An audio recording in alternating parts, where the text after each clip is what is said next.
actually, let me explain from the word sneakers. Sneakers, when they came in, were shoes that where you when you wore them, they were quiet. You sneaked, and nobody heard you. So that was like the one thing that sort of defined that version of sneakers. And with shoes, shoes are basically coverings for the foot, as far as I believe, or as far as I know. Something that you could take and you could wear with something that's formal, something that's whatever it is. But sneakers ended up becoming a subculture type of thing where guys like Reverend Run and DMC, what's his name? Well, I forget those guys from Run DMC, but they turned that into something that is a subcultural type of thing. When they came up with a song, My Adidas, explains so much more.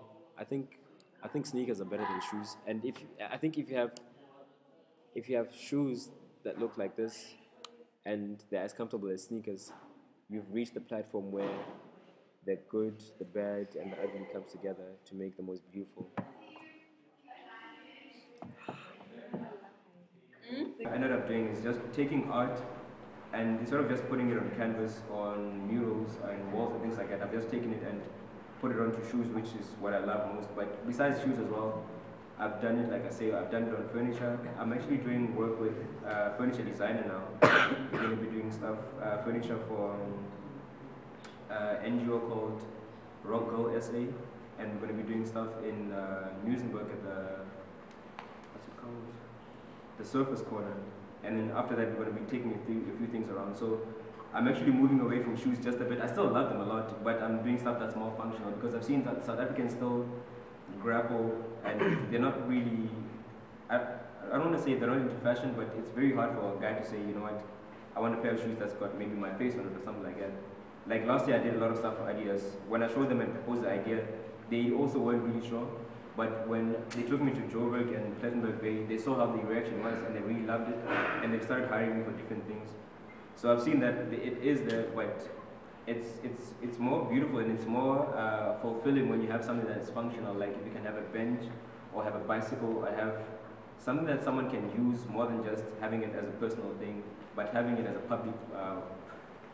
public work of art type of thing. So that's how I've sort of taken my journey and moved from art and into shoes and into different things. When we moved back from the States, that was in 2008. So pretty much like we had shoes on, or my brother and I, we had pretty much had shoes on that was released in the States, not in South Africa. People eventually asked us like, where can we get those shoes that you have?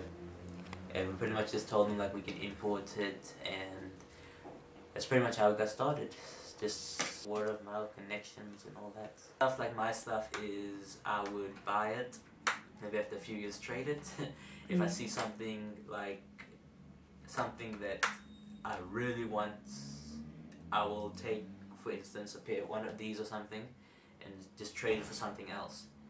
There's always sneakerheads doing that. Even like used pair of shoes, like pairs that I'm wearing and stuff, I would just like trade it for like a brand new pair.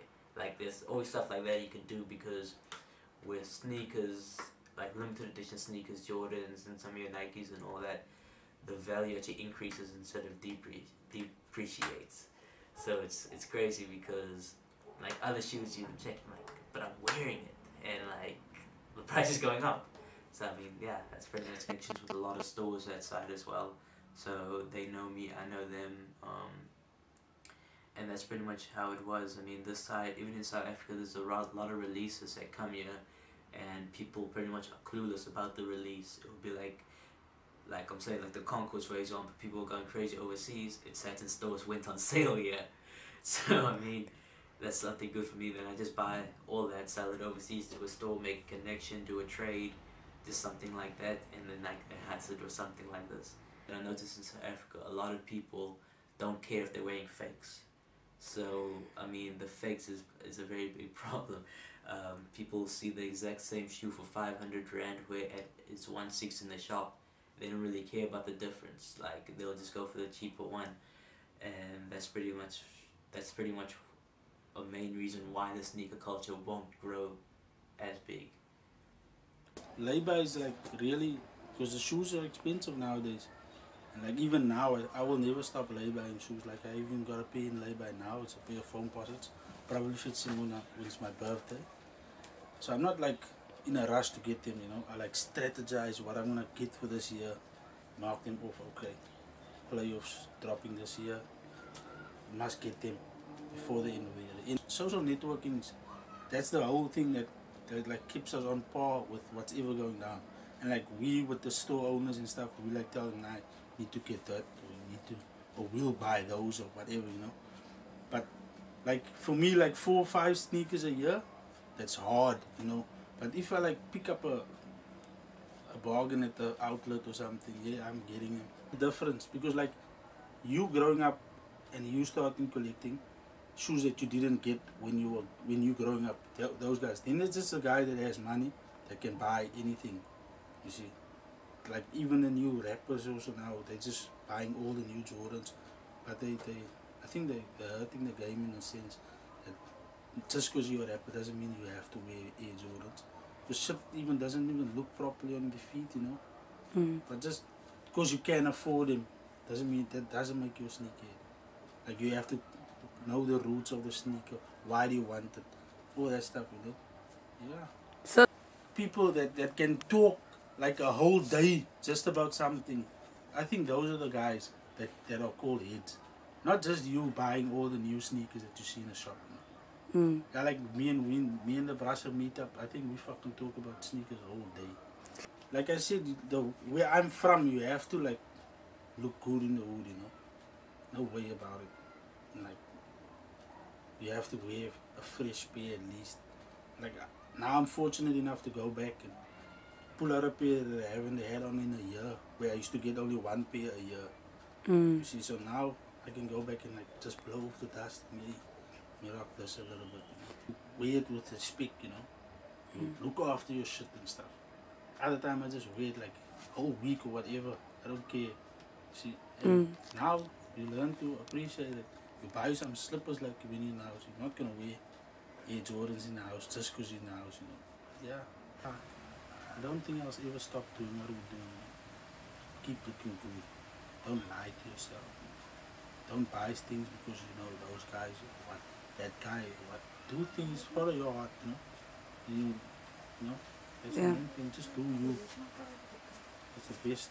Sneaker junkie, Twitter junkie, social media, street, brand whore, everything. Just like wearing fresh shit, like all my clothes are imported, my sneakers, like I don't like wearing things that everyone else has. So like when I wear some limited shit, people are like, oh, yo. And just like when you put it on, you look in the mirror and you see it and it looks so fucking good, and it's like, wow, pat yourself in the back. Like I was like doing my thing, like I had sneakers and shit, like I just like, I don't know, posting it on Facebook, whatever, like not wanting it. Like I didn't have a blog, I didn't have Twitter, none of that shit. I had like what, 300 friends on Facebook.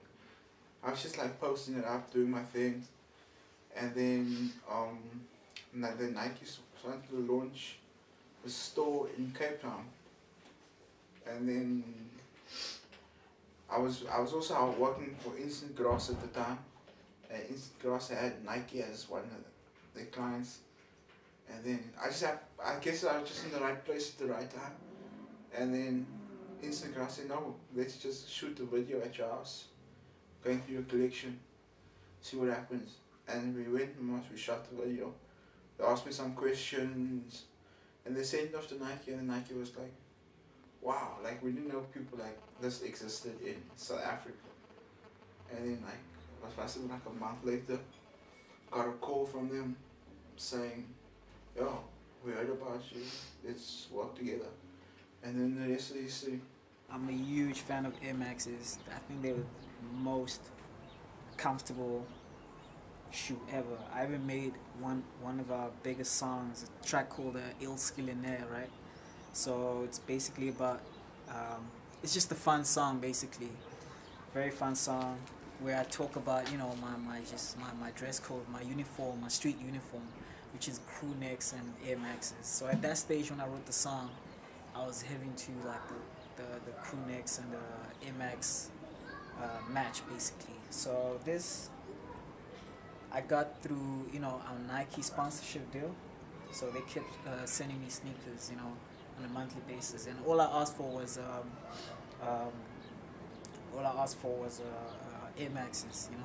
So yeah, if you know the joint, ill skillionaire, Bonita Applebon, put me on if you there. Crew next, Air Max, credit top billing, chilling like a villain, and we stay ill skilling.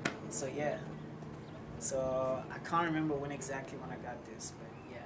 Nikes on my feet, keep my cipher complete. Nikes on my feet, keep my cipher complete.